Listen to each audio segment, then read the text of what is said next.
คุณเชื่อไหมว่า มีทะเลที่น้ำเป็นสีชมพู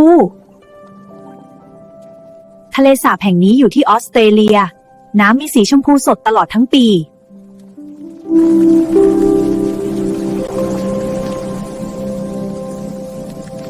เกิดจากแบคทีเรียและแร่ธาตุในน้ำแต่ที่น่าทึ่งคือน้ำยังปลอดภัยสามารถสัมผัสได้ ถ้ามีโอกาส